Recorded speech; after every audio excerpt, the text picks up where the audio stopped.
काफी सारे लोग सोच रहे होंगे कि आखिर क्या रीजन है, ना सरकार पीछे हटने के मूड में है ना ही किसान।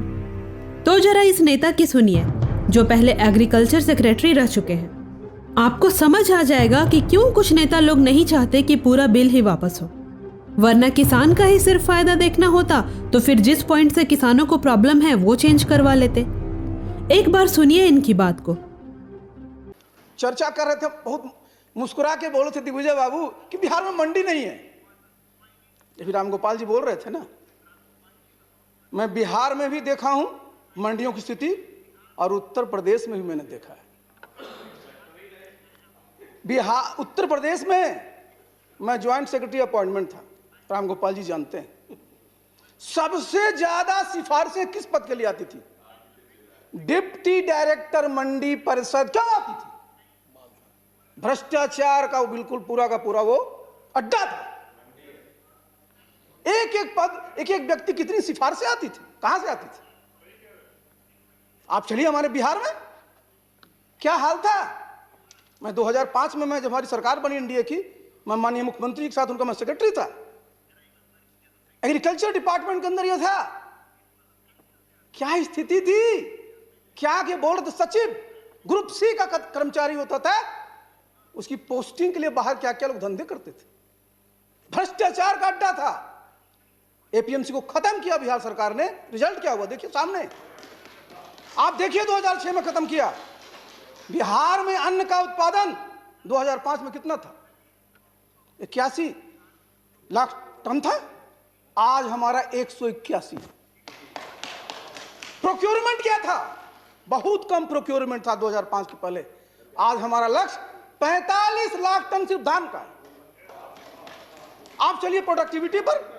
बिहार में पहले क्या था? जो हमारा मक्के की चर्चा करे तो मैं आऊंगा उस पर। मक्के का उत्पादन 135% बढ़ा है 2005 के बाद। धान का 119% बढ़ा है, गेहूं का 118% बढ़ा है, और मत्स्य का, और उस पर तो जाइएगा तो बहुत बड़ा है। ये कैसे हुआ है? ये इस प्रकार की जहां जहां एक्टिविटी होती थी सबको समाप्त किया गया। तो देखिए उसको लोगों को कंफ्यूज मत करिए, कंफ्यूज नहीं करना है चीजों को। स्टेट आइए जरा, आइए पहला कानून पर। पहला कानून क्या कहता है? पहला कानून ये कहता है किसान के पास ये आजादी है, वो स्वतंत्र है कि अपना उपज वो कहां बेचे, मंडी में भी बेच सकता है। वो को रोका है क्या? आप बताइए। मंडी में अभी चर्चा कर रहे थे, जाइए मछली लेकर के मंडी में। हम तो देखते रहते हैं ना, क्योंकि हम तो गांव जाते रहते हैं। गया मंडी में, बैठा हुआ था पहले लोग 3 दिन 4 दिन 5 दिन तक, क्या करेगा बेचारा रख करके मछली को, औने पौने दाम में लोग ले लेते। अब आज वो स्वतंत्र है कि अपनी मछली को कहीं भी बेच सकता है, अपनी सब्जी को कहीं बेच सकता है। और हमारे नालंदा जिला से मैं बता दूं, सब्जियां आपके कलकत्ता भी जा रही है और सब्जियां हमारी रांची भी जा रही है।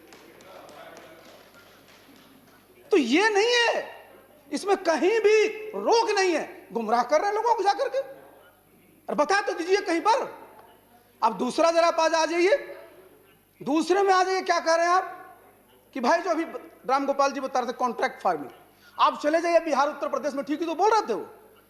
इनफॉर्मल कॉन्ट्रैक्ट फार्मिंग तो हो ही रही है। ये पूरा बटाई है क्या? कह रहे थे ना कि 2 साल से ज्यादा नहीं देंगे क्योंकि कब्जा कर लेगा। और कॉन्ट्रैक्ट में क्या होता है? कॉन्ट्रैक्ट कहीं फोर्स्ड नहीं होता है।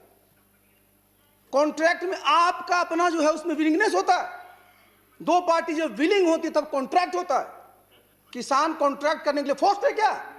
उसकी इच्छा नहीं है, वो नहीं करेगा कॉन्ट्रैक्ट। उसकी सुविधा है, उसको सहूलियत मिलेगी, उसकी आमदनी बढ़ेगी तो कॉन्ट्रैक्ट करेगा। तो इसलिए इस चीज की चिंता नहीं होनी चाहिए। कहा है। और तीसरा तो बड़ा बढ़िया आपने कहा, तीसरा जो एसेंशियल कमोडिटीज एक्ट पर आ जाइए। कौन सा जमाना था? 1954-55 में जब एक्ट आया था, एसेंशियल कमोडिटीज एक्ट, स्कार्सिटी का जमाना था। हम लोग शिप टू माउथ वाली इकोनॉमी थे।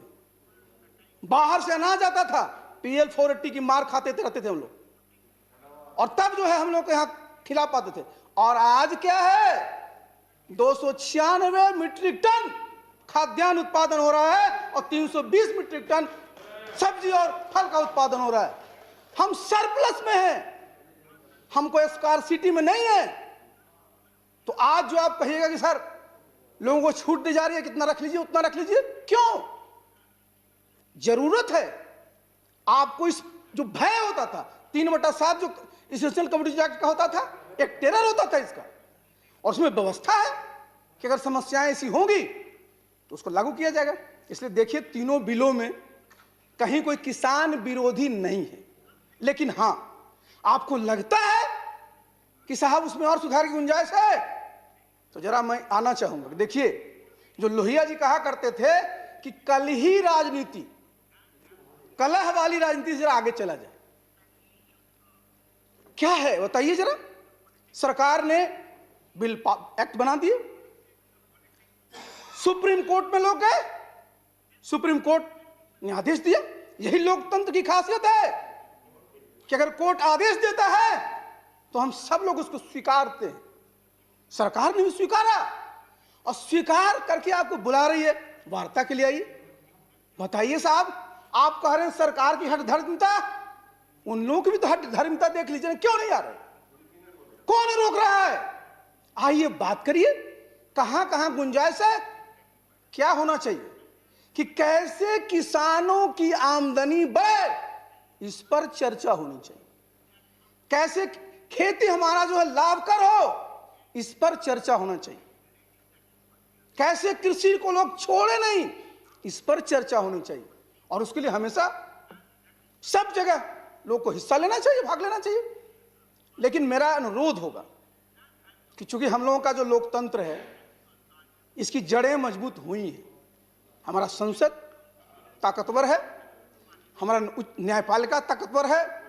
रमेश जी जहां पढ़े थे अमेरिका में, क्या हाल हुआ? अभी कैपिटल हिल पर अटैक हो गया।